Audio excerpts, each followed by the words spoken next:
reports. They were in a stolen car at 4 o'clock in the morning running from the police.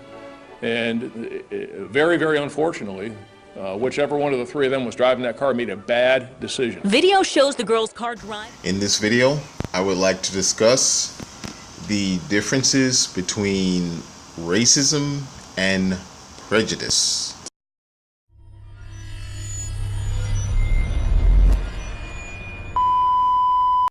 Yeah, we hear the word racism coming from TV probably more than we hear something like good afternoon. Racism, a noun, the belief or doctrine that all members of each race possess characteristics or abilities specific to that race, especially so as to distinguish it as inferior or superior than other races. So basically, it's like a form of religion. It's a doctrine. It's a belief. You don't just fall into being a racist. You have to cultivate it.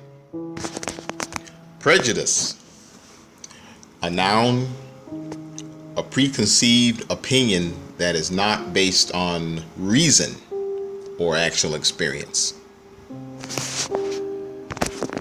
So basically, that's just to prejudge, to judge in advance. I have an opinion about these people or that situation. It's not really regulated to just race, but it's a prejudging based on whatever I have in my mind.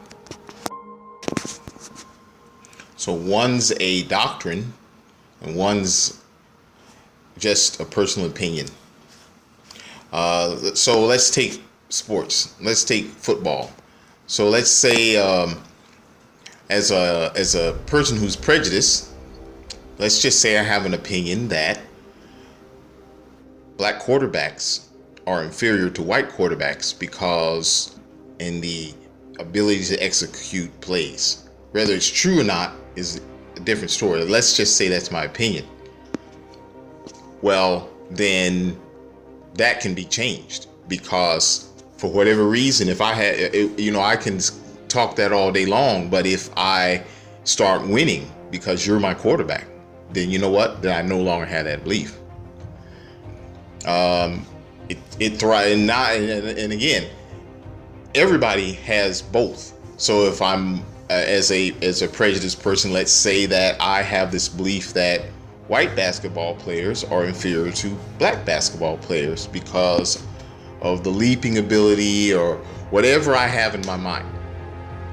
Well, again, if you're white and you're playing for me and because of your presence every time you step on the court, however you do it, what if you can jump as high as the brothers or higher?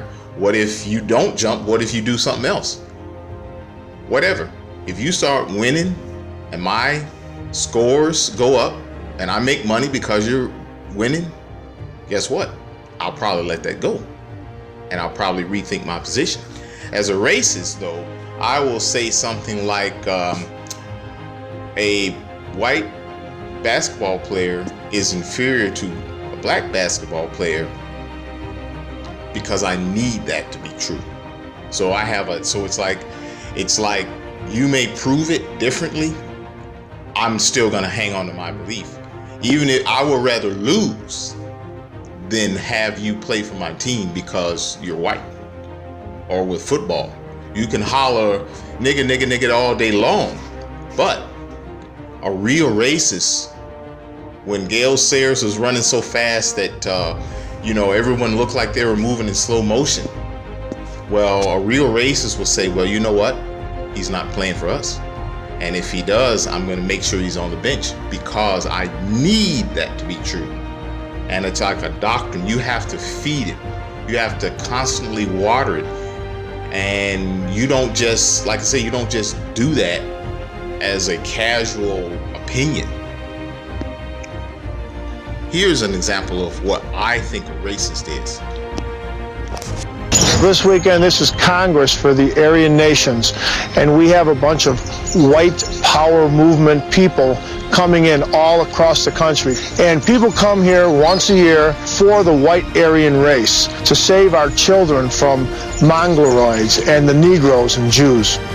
The Aryan Nation has promised.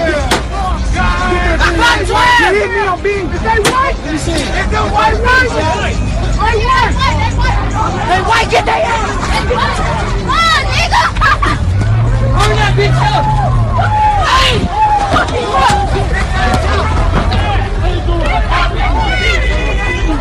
Hey, they clean up! Let's go!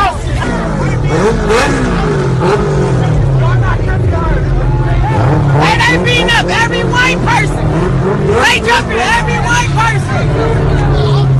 Man, no white person come down Sherman! He white! Beat his shit! Bitch! That's what it's for! And the movement is just growing bigger and bigger, and I'm sure glad I'm not a nigger. The majority of white children, even the children that look white nowadays, are not even white because they've been interbred, and our schools and the government and news and everything teaches us that it's okay. I'm beyond explaining. I'm ready for action. I want war. We request all people that are going to the rally downtown Coeur d'Alene, please begin.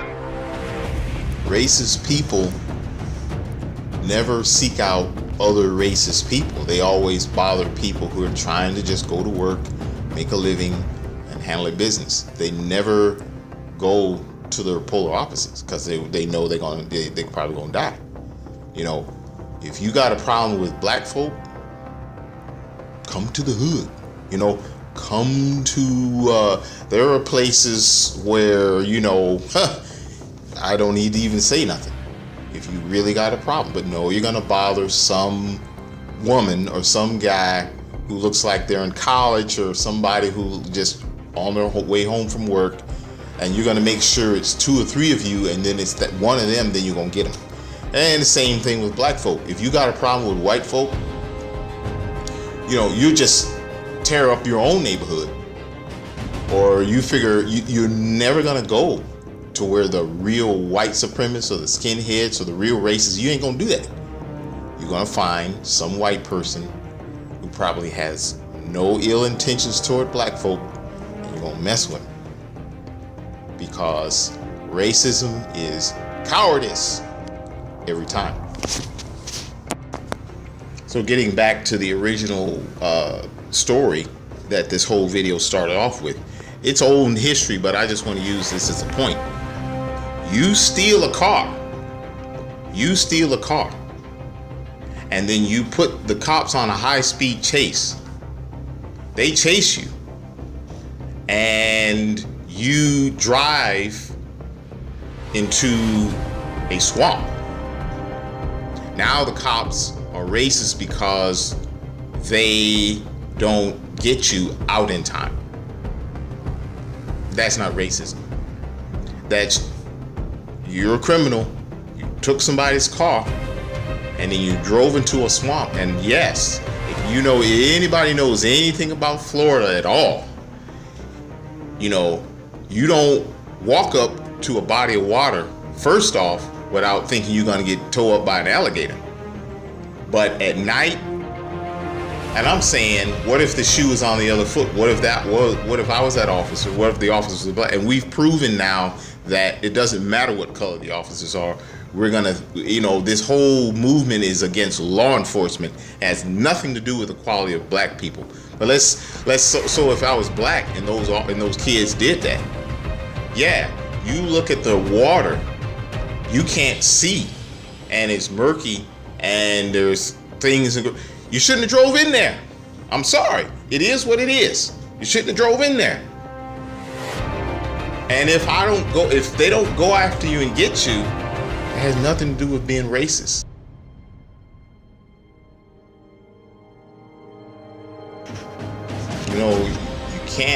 We can't keep calling every white man that doesn't jump at the sound of our voice, we say you're racist when they're not. And you can't keep calling every black man who, you know, if you shoot at him, he shoots back at you. Well, we can't keep calling him an Uncle Tom and expect people to take us seriously.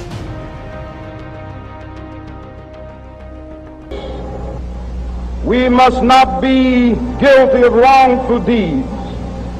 Let us not seek to satisfy our thirst for freedom by drinking from the cup of bitterness and hatred.